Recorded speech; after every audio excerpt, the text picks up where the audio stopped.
Dos muitos xingamentos que eu tenho lido aqui a meu respeito, o principal é traíra, traidor. Eu traí quem? Que compromisso eu tenho com qualquer político no Brasil para dizer que eu traí quem quer que seja, o Lula, o Jair Bolsonaro? Pelo amor de Deus, né? Agora, o Bolsonaro está se preparando para uma aventura muito perigosa, que é trair o juramento à Constituição, né? Neste domingo, hoje é domingo, dia 19 de abril de 2020, e ele participou, nesta tarde, que está encerrando agora, né, de um ato que reuniu centenas de apoiadores em frente ao quartel-general do Exército em Brasília. Os manifestantes carregavam faixas com pedidos inconstitucionais como intervenção militar, fechamento do Congresso e do Supremo Tribunal Federal e um novo ato institucional número 5, um ato que marcou o início do período mais violento da ditadura militar brasileira. No discurso, Bolsonaro disse que acabou a época da patifaria e é agora o povo no poder. Bom, digamos que foi uma imprudência excessiva essa dele, né? Vamos ver que tipo de reação as instituições democráticas vão ter. Agora, ontem, num live, aliás, hoje ainda eu queria citar aqui uma declaração dele: nós não queremos negociar nada, nós queremos é ação pelo Brasil. O que tinha de velho ficou para trás, nós temos um novo Brasil pela frente, todos sem exceção no Brasil, tem que ser patriota e acreditar, fazer a sua parte. Olha, o que nós temos pela frente é uma enorme recessão provocada por esse vírus chinês, né? Vai ser difícil, vai preciso ter uma competência e muita união para ultrapassar isso. E, segundo o FMI e o Banco Mundial, o tamanho dessa recessão vai depender do número de mortes. Como eu disse, já estava a visão que ontem ele voltou a defender o retorno à normalidade e disse que não tem que se acovardar com esse vírus na frente. Quer dizer, só ele é corajoso, o resto do mundo só tem covarde, né? Realmente. E ele é tão corajoso que ele não usa máscara, né? Ficou uma hora na rampa da sede do Poder Executivo, Palácio do Planalto, no sábado, conversando com seguranças e acenando para apoiadores, né? Segundo ele, a economia não roda dessa forma. Vai faltar dinheiro para pagar salário de servidor público. O Brasil está mergulhando num caos. É provável. Primeiro, é preciso que tenha um governo para nos tirar desse caos e que esse governo una o país e não se baseie no gabinete do ódio, né? Muita gente lá, entre os manifestantes do sábado, tinha um cartaz Fora Maia, em Patriota e tal, né? O Maia fez uma brincadeira, disse que não ia atacar ninguém e que ia devolver os insultos com flores. Fora a parte retórica, é assim que se faz democracia, né? O certo é que a Datafolha, que o Bolsonaro, ele é contra tudo que é pesquisa, ciência, qualquer coisa, não confia, mas o Datafolha fez uma pesquisa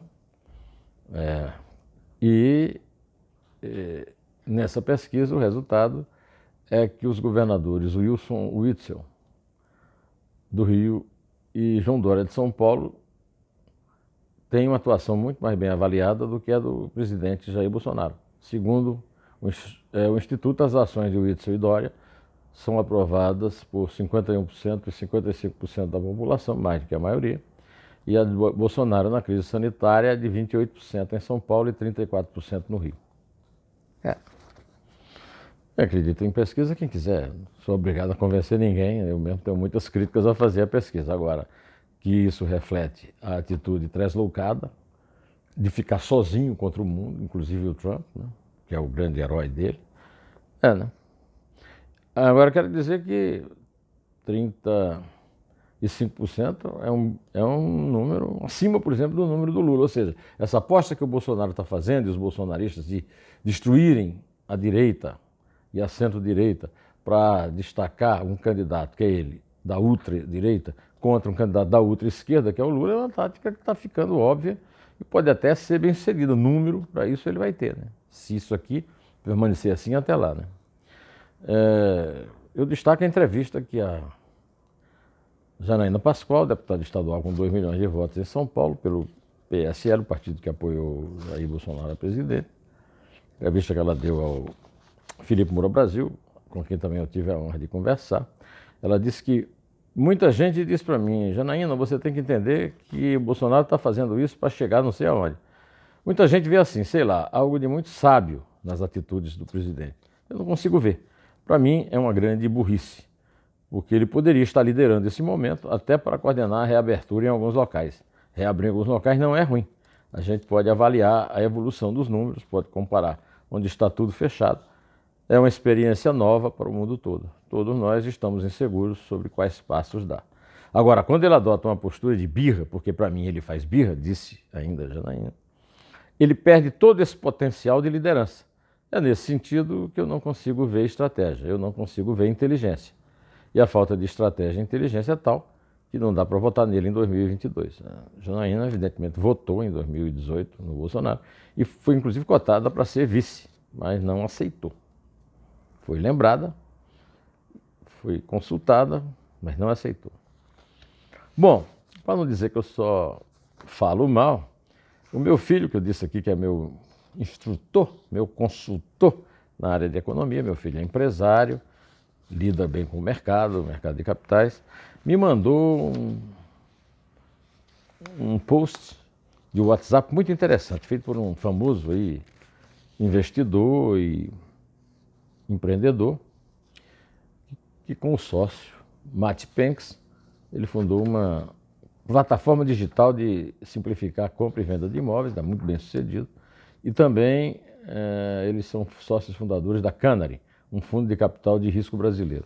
E ele andou pesquisando desde o começo a história do vírus e da pandemia, e ele fez o Vladimir, meu filho, me mandou um estudo muito grande, eu não vou conseguir resumir, mas eu vou tentar, dentro do pouco tempo que eu tenho, mostrar o raciocínio dele.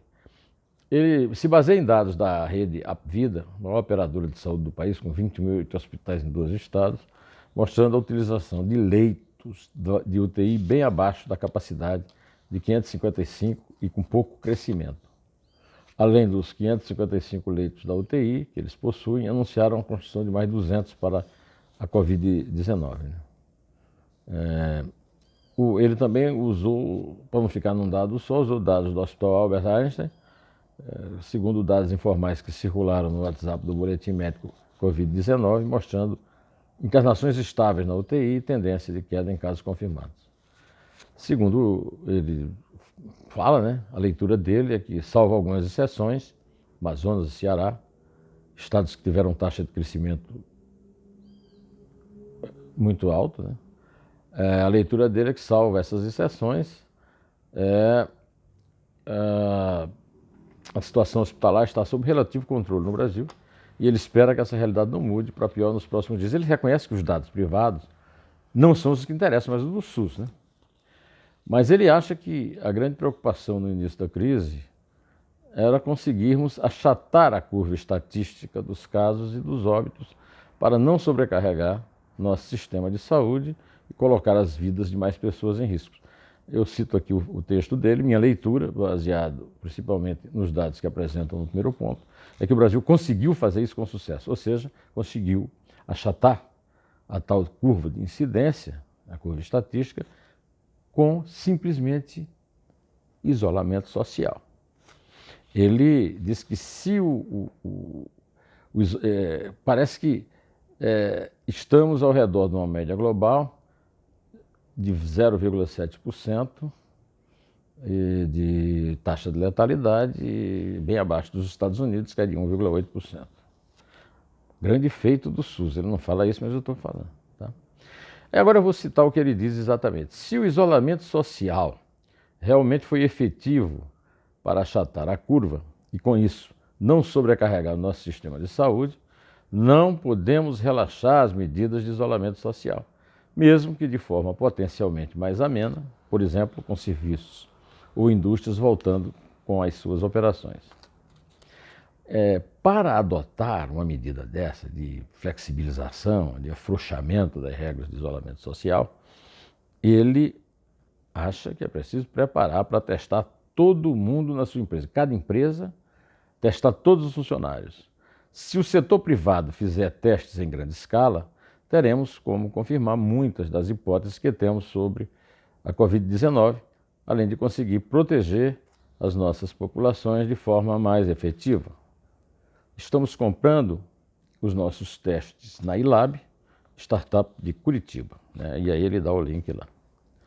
Ele acha que começar a planejar o momento da volta com cuidado e observando todas as decisões e diretrizes do poder público é urgente. Ele sugere pensar em 2 fases, pelo menos também.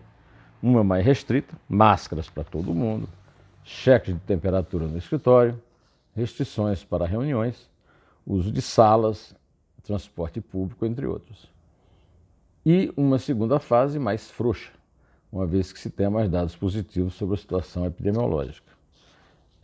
É um dado altamente positivo. Eu agradeço muito ao Vladimir por ter me mandado, ele tem acesso a essas coisas, porque ele opera no mercado de capitais, é minha fonte privilegiada aí no mercado, né? E esses dados são dados novos, ele também mostra dados novos de boas perspectivas, não afirmações, tipo aquela do Marcos Pontes, de que o vermífugo Anitta com 2 N's vai ser, num coquetel, a solução, né, para fazer testes e para curar a Covid-19. Né? Mas ele vê boas perspectivas no noticiário sobre esses os medicamentos que estão sendo pesquisados, não apenas no Brasil, fundamentalmente em Israel, nos Estados Unidos, na própria China, e ele também aponta isso como dados positivos.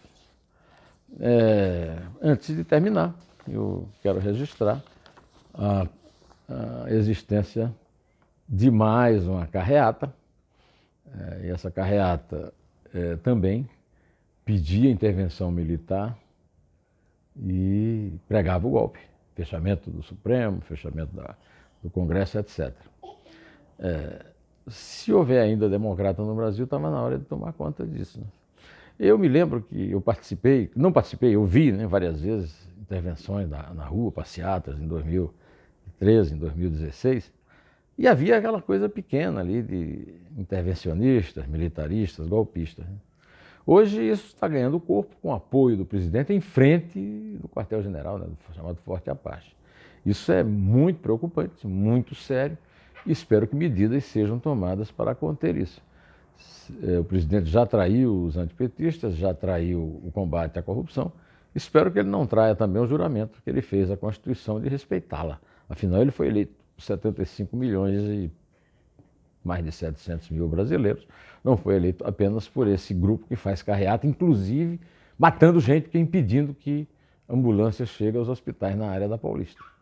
Lamento sobremaneira isso e me despeço direto ao assunto. Em pé, só a verdade nos salvará.